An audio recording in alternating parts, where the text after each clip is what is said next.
Good morning, students. I am Virnesh Jaiswal, your English teacher. Again, welcomes you in your English classes.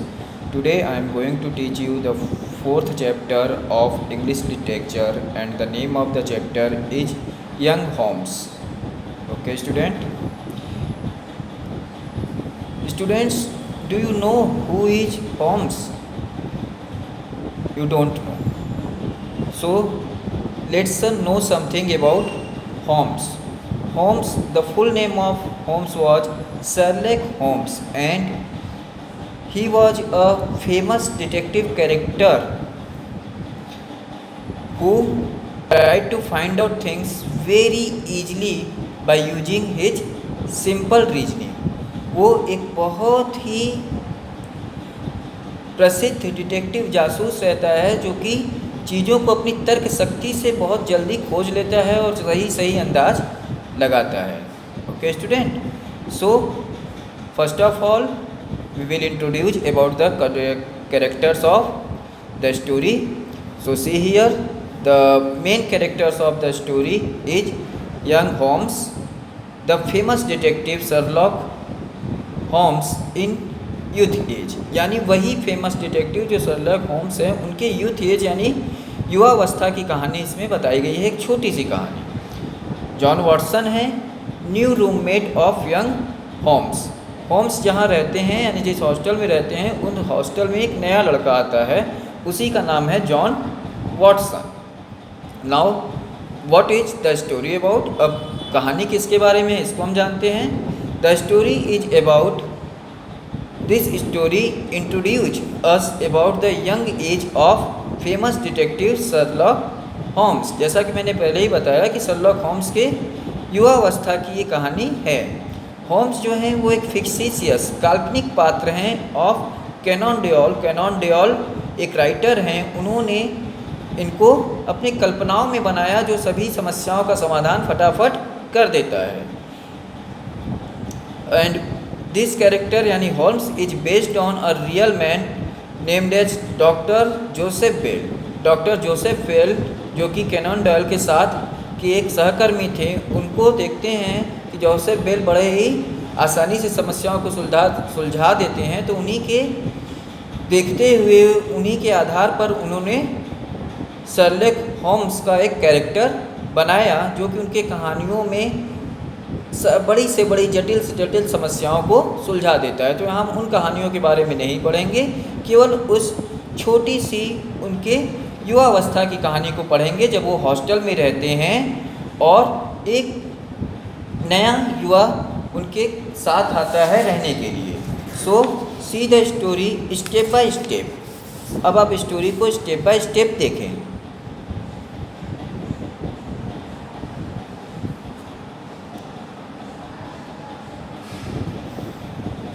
So first topic of the story is a short fat boy moved into Holmes' room. अब कहानी की शुरुआत होती है. Holmes अपने कमरे में हैं, वो अपने वायलिन को फेंकने वाले हैं और तभी पीछे से एक आवाज़ आती है, स्टॉप, रुको. और बच्चों याद रखना ये उन दिनों की बात है जब होम्स अपने स्कूल में पढ़ते थे और हॉस्टल में रहते थे. तो हॉस्टल के कमरे में है, अपने वायलिन को फेंकने वाले, तभी आवाज़ आती है रुको. और वो पीछे मुड़कर देखते हैं तो एक मोटा सा लड़का उनके कमरे में दाखिल होता है जो कि उनको रुकने के लिए बोल रहा है. और फिर वो नया लड़का ही उनसे पूछता है कि वायलिन को फेंकने जा रहे हो, क्या ये तुम्हारे लिए कीमती नहीं है, इसका महत्व नहीं है. तो होम्स कहते हैं कि ये बेकार सा लगता है मुझे, मैं 3 दिन से इसे सीख रहा हूँ मगर मैं इसे सीख नहीं पा रहा हूँ. तो यहाँ ये वायलिन की बात ख़त्म होती है. अब शर्लॉक जो है यानी होम्स जो है वो नए आगंतुक से पूछते हैं कि क्या तुम यहाँ पे नए हो. तो आगंतुक कहता है कि हाँ मैं यहाँ नया हूँ और मेरा नाम, मतलब वो आगंतुक अपना नाम बताना चाहता है लेकिन वहीं होम्स उसे रोक देते हैं. और फिर Sherlock Holmes guessed all about the new boy. और फिर वो गेस्ट करते हैं यानी अंदाज़ा लगाते हैं सब कुछ उस नए लड़के के बारे में.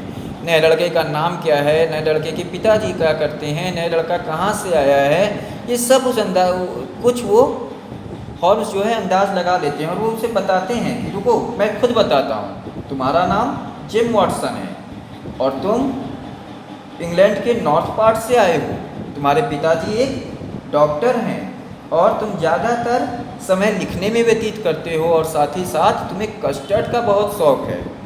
अब the new boy surprised on his guessing and asked Holmes if he has any magic trick. अब जब देखता है वो नया लड़का कि होम्स सब कुछ उसके बारे में लगभग सही बता रहा है केवल उसके नाम के सिवा, तो वो बोलता है नया लड़का कि my name is not James, my name is John, मेरा नाम जेम्स है जॉन नहीं, क्योंकि होम्स ने उनका नाम जॉन बताया था। लेकिन बाकी सब कहता है कि अच्छा ये बताओ तुमने बाकी सब कुछ तो एकदम सही सही बताया, कैसे बताया, क्या ये कोई मैजिक ट्रिक है, तुम्हें कोई जादू आती है? तो शर्लॉक कहते हैं, Sherlock Holmes told it's not magic it's a simple reasoning. वो उसे बताते हैं कि ये कोई जादू वादू नहीं है, ये सिंपल रीजनिंग का प्रयोग करके मैंने बताया। और मैंने कैसे तुम्हें बताया, अब मैं तुम्हें सब बताता हूँ।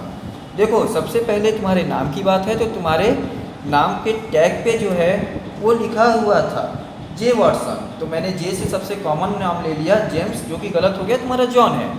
बाकी चीज़ों के बारे में बात कहूँ तो तुम्हारा शूज का जो स्टाइल है वो यहाँ नहीं मिलता, वो नॉर्थ ऑफ इंग्लैंड में ही मिलता है, इसीलिए मैं समझ गया कि तुम नॉर्थ ऑफ इंग्लैंड से आए हो। और तुम्हारे हाथों के बीच की उंगली में जो है वहाँ निशान है जो कि ज़्यादा लिखने से पड़ता है, इससे मैं समझ गया कि तुम लिखना पसंद करते हो। और तुम्हारे हाथ में जो ये इनसाइक्लोपीडिया ऑफ डिजीज़ है, ये किताब सबको नहीं मिलती, ये डॉक्टरों को ही मिलती है। और चूँकि तुम इस उम्र में डॉक्टर बन नहीं सकते तो मुझे ये पता चल गया, मैंने अंदाज़ा लगा लिया कि ये किसी चाहने वाले ने तुम्हें दिया होगा, शायद तुम्हारे पिता ने ही दिया होगा। तो मैंने बताया कि तुम्हारे पिताजी डॉक्टर हैं।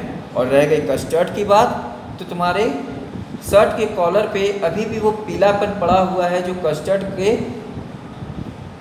कपड़ों पर गिर जाने की वजह से होता है। तो इससे मैंने अंदाज़ा लगा लिया कि तुम कस्टर्ड के भी बहुत शौकीन हो।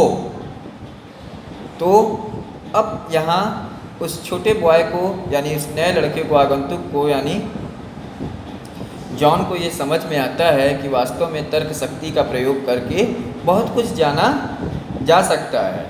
और ये उनकी बातें चली रही होती हैं कि तभी स्कूल की घंटी बज जाती है, school bell rang and their conversation end. और स्कूल की जब घंटी बज जाती है तो उनके वार्तालाप को ख़त्म करना पड़ता है, क्योंकि उन्हें अपनी अपनी कक्षाओं में जाना होता है। तो वो सभी अपने वार्तालाप को, दोनों अपने वार्तालाप को ख़त्म करके अपनी कक्षाओं में चले जाते हैं। Okay student, I think you got the story very well. मैं तो समझ सकता हूँ कि आपको कहानी अच्छे से समझ में आ गई, और आ गई तो आप इस पाठ के सभी एक्सरसाइज वर्क्स को अपने बुक में स्वयं से करेंगे। ओके, फिर से कहता हूँ, सारे एक्सरसाइज को अपने बुक में आप स्वयं से करेंगे, बिसाइड्स क्वेश्चन आंसर, यानी क्वेश्चन आंसर प्रश्नोत्तर को छोड़कर। Okay, that's all, thank you.